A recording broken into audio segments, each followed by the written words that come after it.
Government funding, we're about to run out of money. What should be the red lines when it comes to ICE funding? When it comes to DHS, should there be policy or reduction in funding? What should be the options? I mean, in terms of which deadlines line up with which goals, that's a tactical decision to be made. But my position has always been clear that ICE funding should be cut. We're seeing what they're doing with this reckless explosion in funding, and mind you, just so everybody knows, I want everybody to understand the cuts to your health care are what's paying for this. All that extra money that everybody's paying right now in their premiums, all that extra money that you're paying, it is paid for it is all of that extra money that the government and the ACA subsidies that was given to nearly $1 trillion in healthcare was taken out and given to ICE. So understand how these dots connect. You get screwed over to pay a bunch of thugs in the street that are shooting mothers in the face. That is what this administration's doing. That's what the Republican Party. What's up, family? So we got to talk about how these Democrats are getting really desperate right now, like wild levels of desperation, all just to stop the Trump administration from doing what they're literally supposed to be doing, enforcing federal law. Like, bro, this ain't even some complicated political game here. This is basic. The government has laws. ICE, that's Immigration and Customs Enforcement, is the agency that's supposed to enforce those laws when it comes to immigration. Now we got a whole new lawsuit being filed, and I'm dead serious, to stop what they're calling a federal invasion. Like, pause right there. Invasion? The federal government enforcing federal laws is being treated like an invasion now. That's how backwards things are getting. That's how backwards it is. And the only reason this is even happening is because these sanctuary cities, we're going to break that down too, are literally refusing to cooperate with ICE. Sanctuary city just means a city that decides, yeah, we're not going to help the feds enforce immigration laws. We're basically going to do our own thing. So like, imagine the police saying, yeah, we know the FBI got a warrant for that dude, but we don't feel like helping. That's basically what they're doing. And now they're crying and filing lawsuits because Trump's people are stepping in and saying, okay, cool. You don't want to help? Cool. We'll handle it ourselves. And some Democrat actually, which has me dying, actually asked me, why isn't ICE raiding places like Texas and Florida the same way? And I'm like, bro, because those red states actually work with ICE. You don't got to kick the door open when somebody opened it for you already. You don't see ICE clashing with red states because they're cooperating. They're like, yep, here's the info, here's the people, do what you got to do. But in these blue states, they're basically trying to hide people from ICE like it's a game of hide and go seek. And that's why all the drama is happening in those cities. So, of course, when you refuse to cooperate, now it looks like ICE is out here wilding when really they're just doing their job under crazy resistance. And it's not no secret conspiracy here. It's just red states following the rules and blue states throwing tantrums, then turning around and acting shocked when the feds show up with reinforcements. So now they're filing lawsuits like, help, the government is governing too hard. Think of that. The government is governing too hard. Bro, that is embarrassing. But now I want to show you the example of these sanctuary cities acting out of line. Check it out. The state of Minnesota and the Twin Cities of Minneapolis-St. Paul are suing the federal government to try to stop the surge of ICE enforcement. Yeah, this after Homeland Security announced it was sending in more agents. ABC's Michelle Franzen has the very latest. Fencing and concrete barriers placed outside the Whipple Federal Building in Minneapolis, where protesters returned today, demonstrating after an ICE officer shot and killed Renee Good last week. Minnesota Governor Tim Walz and his wife visiting the growing memorial on the street where Good was shot. Across Minneapolis, immigration operations are ramping up. Homeland Security Secretary Kristi Noem on Sunday saying hundreds more federal officers will be mobilized to Minnesota to help ICE and Border Patrol do their jobs. At a press conference today, Minnesota Attorney General Keith Ellison, along with Minneapolis Mayor Jacob Fry and St. Paul's Mayor, announced a lawsuit against Homeland Security over its federal deployment. We are not asking ICE not to do ICE things. We are asking this federal government to stop the unconstitutional conduct that is invading our streets each and every day. State and city authorities say demonstrations remain peaceful overall despite heated clashes and arrests over the weekend. As federal agents arrived in one neighborhood, rammed the door open at a home, and later walked out with a man in handcuffs. There is growing criticism over the federal response to the deadly ICE shooting. Not for ICE and deportation. Demonstrations stretching across the country. The White House today doubling down on their support for the operations and saying the officer, Jonathan Ross, acted in self-defense. This administration will continue to stand wholeheartedly by the brave men and women of ICE, including that officer in Minneapolis, who was absolutely justified. Minneapolis schools reopened today for the first time since the shooting. Students at Maple Grove High School, along with Roosevelt High School, staged a walkout and protest. Congressional Democrats are also threatening to block DHS funding if there is not a transparent investigation. And there you have it, folks. And come to find out, the ICE officer who was involved and shot Renee Good, unfortunately, has actually have internal bleeding due to a vehicle coming at him, which weighs a ton. So that even explains more, because that broke out today, as I come to find out. But let me ask you a real simple question. What exactly is unconstitutional about ICE arresting rapists, thugs, criminals, gangbangers, and human traffickers? Like, seriously, what part of that sounds illegal or wrong to you? Like, for real, what's the actual issue here? Let me know down in the comments and give this video a big thumbs up. And subscribe if you're new to the family. If you're already part of the family, I appreciate you for rocking with me. But these are people out here destroying lives, running the streets, violating law under multiple levels. And ICE, the federal agency whose literal job is to get people who are in this country illegally out, is being called unconstitutional for doing what they're created to do. It's backwards. And the real unconstitutional thing is, and people don't want to talk about this, is these sanctuary cities straight up refusing to work with the federal government. That's the problem. These cities are saying, nah, we don't want to help ICE enforce immigration law, even though it's federal law, meaning it applies across the whole country, no matter what state or city you're in. And here's where it gets even real funny. The same cities claiming they got a problem with ICE invading their cities, right? Bro, ICE is federal law enforcement. That's like saying the FBI can't come in, right? And that's like your house. That's like your house saying we don't accept firefighters. Like, what? They're supposed to be there, right?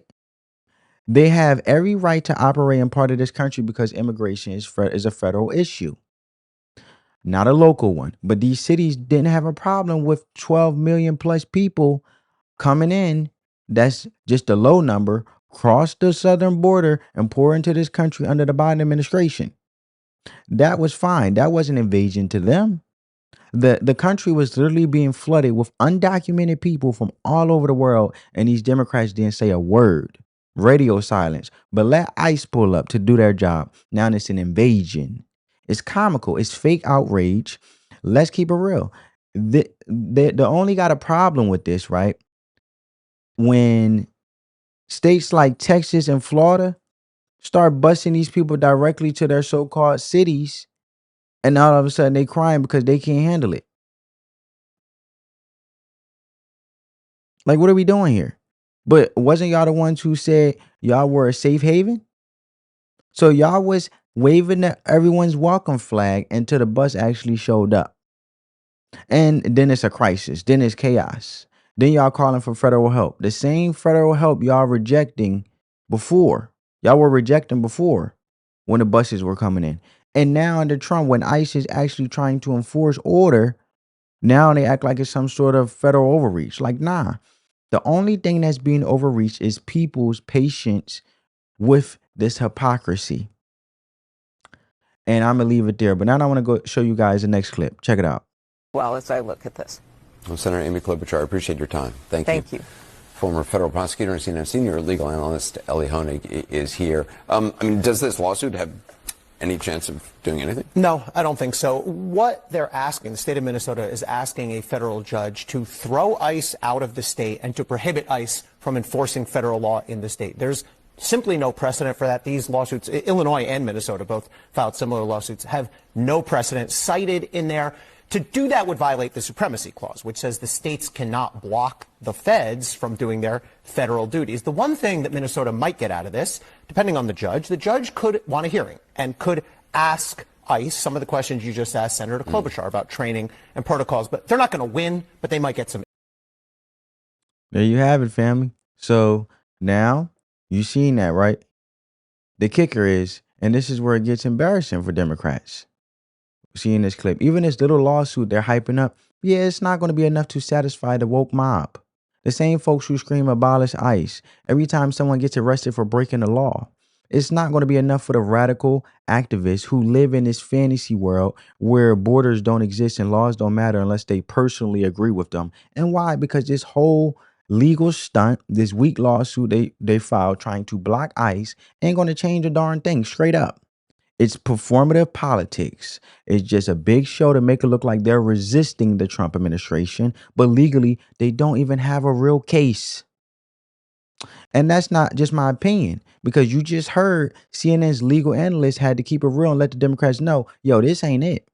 This ain't it. He straight up admitted this lawsuit ain't going nowhere. He basically looked in the camera and said to their face, these Democrats, these hypocrites, and said, yeah, sorry, this gonna fail. And when CNN, out of all networks, as we know that they're biased and they're part of the mainstream liberal media and they love the Democrats, and we know in this case, this is just my opinion, not saying that it is.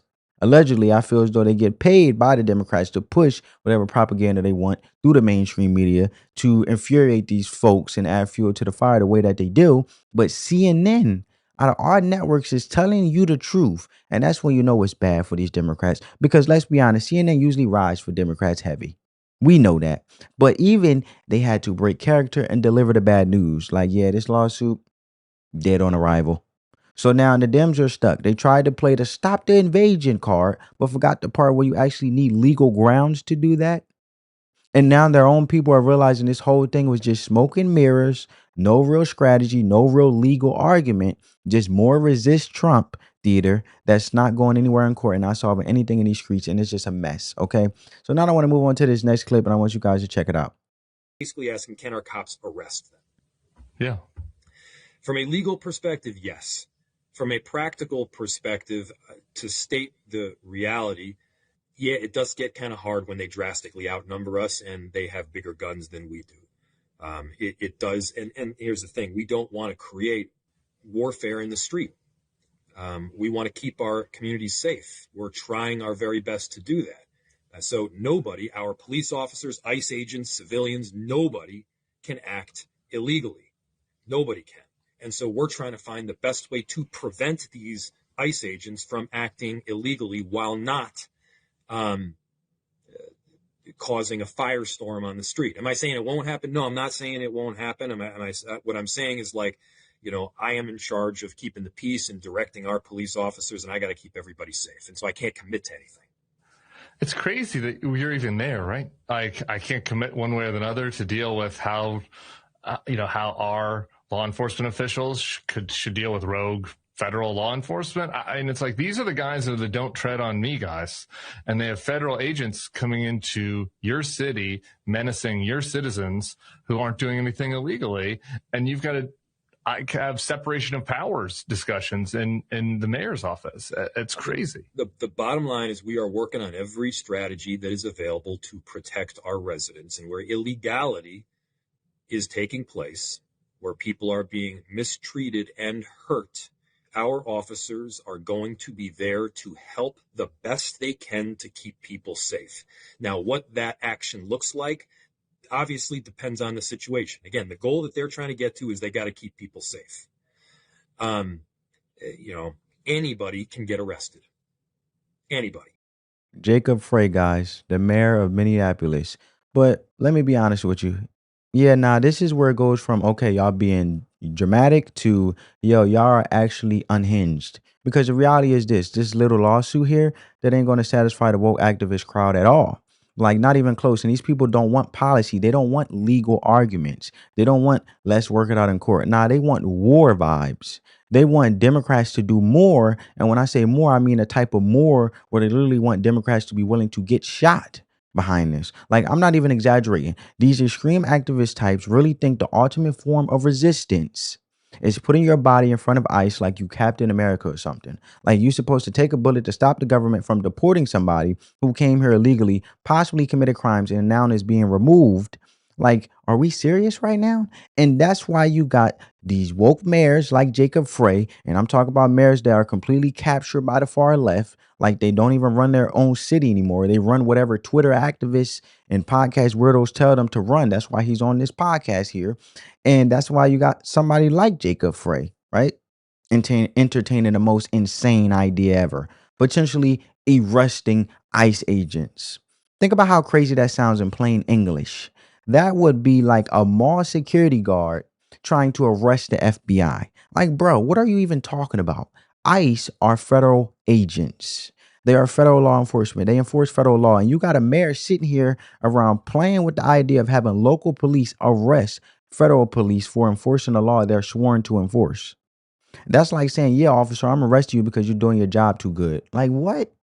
And you know what makes it even worse? He didn't even say this in some serious, he didn't say this in some serious official press conference with legal experts. Nah, he entertained it with one of these far left lunatic podcasts where everybody claps and laughs and act like it's cute to talk about open conflict between local government and the federal government. And that's the problem with these people. They treat real life law enforcement like it's a debate club or a Twitter thread. But in the real world, if you actually try some dumb stuff like arrest ICE, you're creating a direct confrontation between agencies, and you're basically trying to start a governmental street fight. And for what? So you can impress activists who don't live in your city half the time. So you could get a couple yes queen tweets or whatever. But that's what y'all risking chaos for. That's why I'm saying this woke stuff is a disease at this point, because it make grown adults in leadership positions starting to look like teenagers online. And they don't realize they're playing with real consequences, real public safety, real law, real federal authority. But since their whole identity is to oppose Trump, they literally flirt with insanity just to look like they're doing something. But now I want to move on to this next clip. Check it out, family. Maybe looming here in January. Some Democrats threatening to turn off the lights in a funding fight over immigration enforcement. You're not ruling out a potential government shutdown over this battle for DHS reforms. That's a decision for Republicans. But you don't rule it out. They control the House, the Senate, and the presidency. If they don't want to work with Democrats and shut down the government, that's up to them. That we as Democrats cannot vote for more money for this unaccountable Department of Homeland Security that is terrorizing people across the country. Not the worst of the worst, U.S. citizens, residents. Well, Speaker Johnson is already reacting to those Democrats. He said this on the Hill. I am concerned about that, and we should not be limiting funding for Homeland Security at a dangerous time. We need public officials to allow law enforcement to do their job. Are you confident you can prevent a government shutdown? I think we will. Kristi Noem, the Department of Homeland Security, and ICE, they're totally out of control. And the American people want these extremists to be reined in. And what's in front of us right now is a spending bill that will go either one of two ways. Either Republicans will continue their my way or the highway approach as it relates to the Homeland Security bill, and if that happens, then it's going to be on them to figure out a path forward. Alternatively, particularly in the face of the tragedy, Renee Nicole Good should be alive today. There was no justification for that killing. That ICE agent and Kristi Noem, they've shown depraved indifference toward human life. That's what we saw. That's what the American people saw. And so clearly there's some common sense measures that need to be put in place so that ICE can conduct itself in a manner that is at least consistent with every other law enforcement agency in the United States of America at the state, local, and federal level. That's not too much to ask. Conduct yourself like every other law enforcement agency in the country. Instead, they're running around out of control with masks, no body cameras, no accountability, no warrants, arresting and in some cases deporting American citizens. And that's why the American people don't have a favorable view on the manner in which Donald Trump and his reckless administration are conducting immigration policy in the country right now. So, family, if you're sitting here thinking, wait, this sounds real familiar, it's because it is. Same playbook, rinse and repeat. This is classic Democrat behavior. Get mad at legislation that the American people literally voted for, then try to block it like democracy didn't happen. And that's what's wild. The people voted, Republicans won, Trump got the mandate, mass deportation. That's what was promised, mass deportations. He campaigned on it the whole campaign season until he got elected and became president, thank God. And that's what folks signed up for at the ballot box. And now that it's actually being implemented, Democrats are mad like they didn't know what time it is or what time it was. So instead of actually accepting that this is what the people chose, they say, okay, cool, we'll just shut down the government until we get our way. That's basically what Hakeem Jeffries just said. Like, that's a mature response. Like, you lost the game, and instead of shaking hands, you unplug the whole console when you lose the game in Xbox or PlayStation when you're playing a game with your friends. And the part that really blows my mind is they'll do all this, literally vote not to fund the government, and then turn around and say, it's the Republicans' fault. The government is shut down. Huh? So it's the Republicans' fault that the government is shut down? Like, y'all are the ones refusing to vote yes, Democrats, and somehow it's the other side's fault for not giving in? That's like refusing to pay rent, then blaming the landlord for the eviction.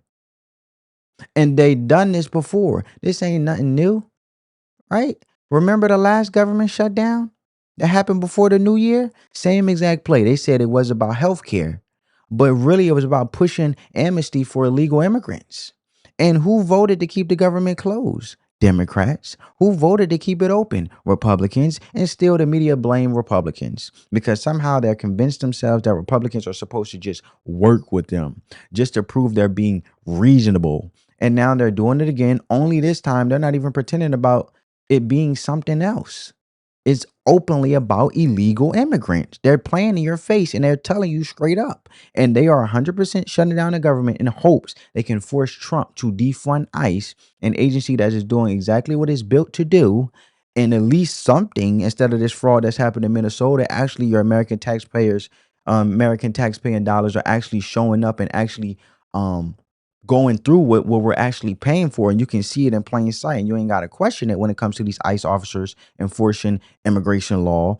And here's the part they're not thinking through. They are opening Pandora's box.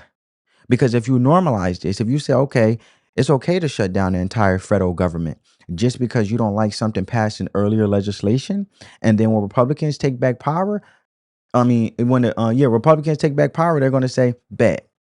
Let's play the same game.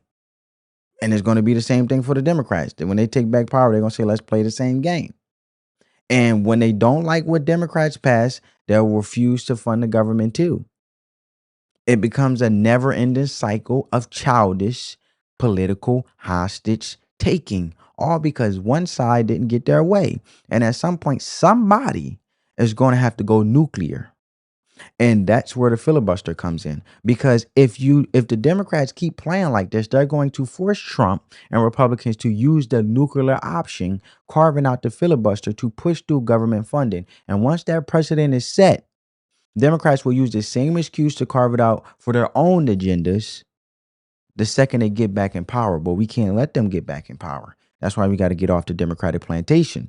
It's short-sighted, but Democrats don't care because they're in full desperation mode. They're trying to throw every Hail Mary past they can. Lawsuits, shutdown threats, possibly even drafting articles of impeachment against Kristi Noem, the head of Homeland Security, right? Like she's some kind of crime boss for backing Trump.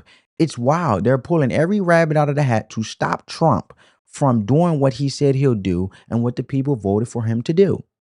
It's not leadership. It's just constant virtue signaling to the woke base. Look at us. We're standing up to Trump, even if it means burning the house down while doing it. And it's all performance. It's all obstruction. And they're not the party of solutions anymore, these Democrats. They're the party and agents of chaos. So now I want to go into this next clip and this next video in regards to the matter in the last video. And then I'm in this right here and I want to get you guys' thoughts. But I really want you guys to check it out. There many paths here to accountability. We've seen a lot of this play out in court. You have AGs bringing suit against these agencies. You have some of your colleagues, as we referenced in the introduction, looking at different pieces of legislation that could curtail ICE officers' authority, that could curtail how DHS is able to spend its funds, which, as you well know, have ballooned under the big, beautiful bill.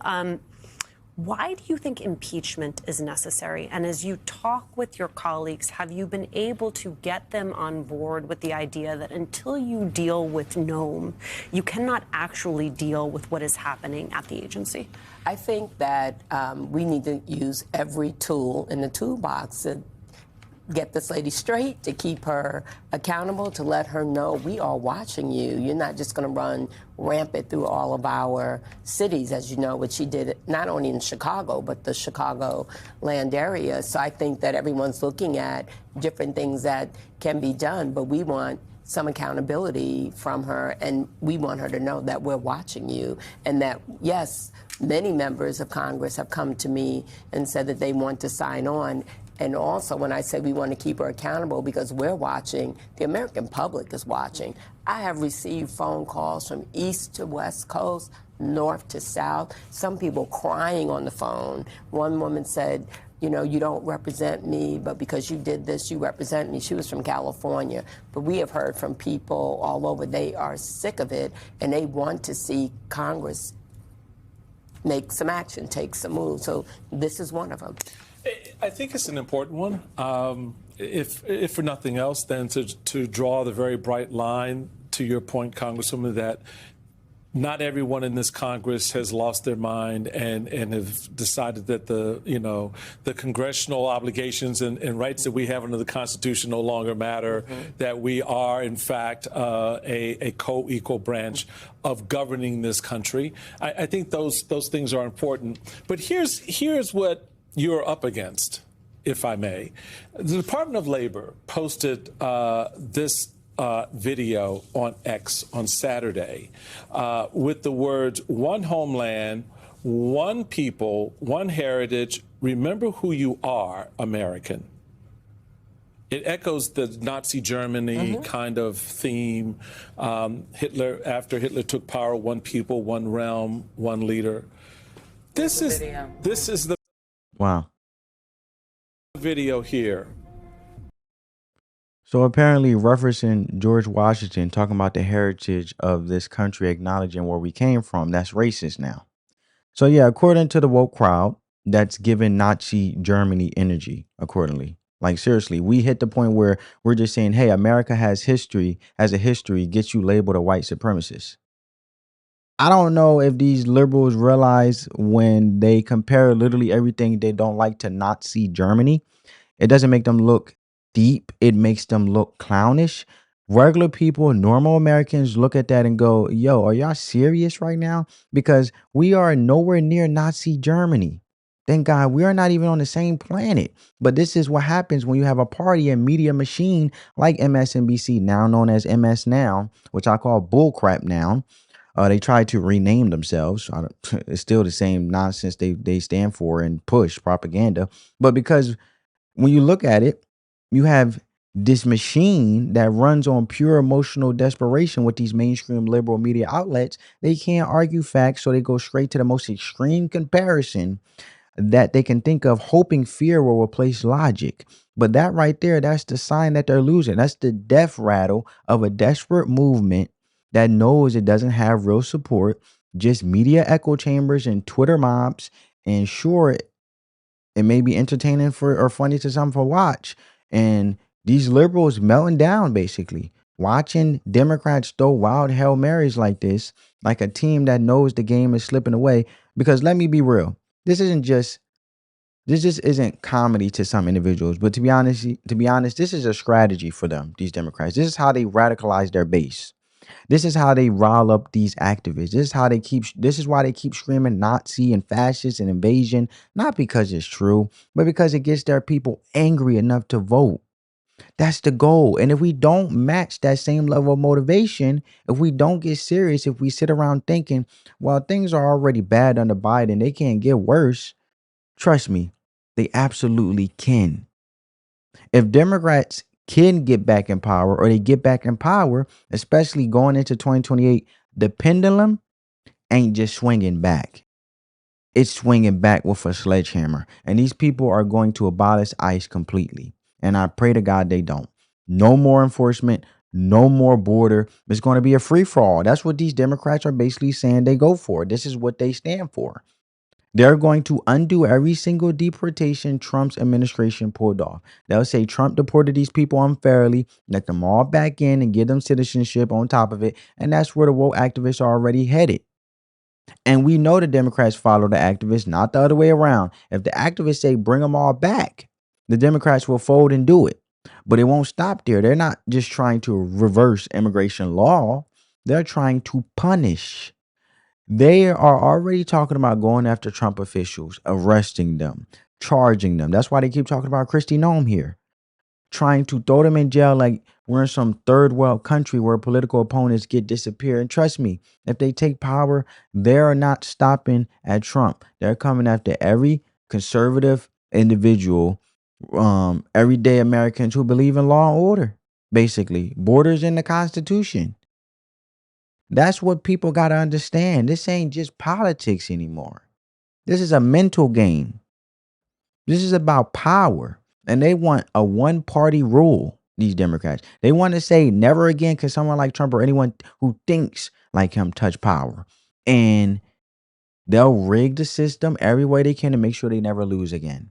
And if we don't vote, if we don't stay focused and mobilized in regards of making sure our vote counts for our children, and the future generations to come, we're handing them the keys, man. Because all this chaos you're seeing, the lawsuits, the fake shutdowns, the media meltdowns, that ain't happening because Trump is failing.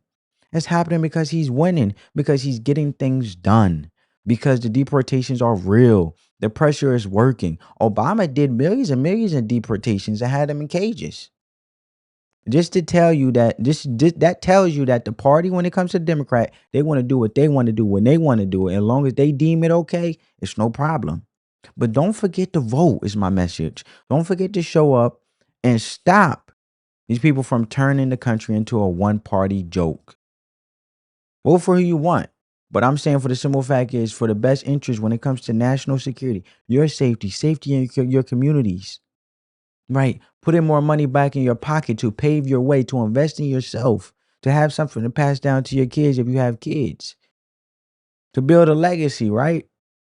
To be able to not only be able to just afford things, be able to enjoy things and have more money in your pocket to have more control of your money and your funds and not have the government controlling it, because that's what the Democrats fight for. Right? But let me know what y'all think, man. Drop a comment, hit that like button, and of course, subscribe. Let's keep pushing. Spread that peace, love, and positivity. Let the love supersede the hate. And let logic trump emotion. Never emotion trump logic, family. And I hope I left you with something here, or if you at least learned something. And if you did, join the family. Get this video a big thumbs up. It's free at least. And I'll catch you guys in the next one. Love you guys. Appreciate you for rocking with me. Peace.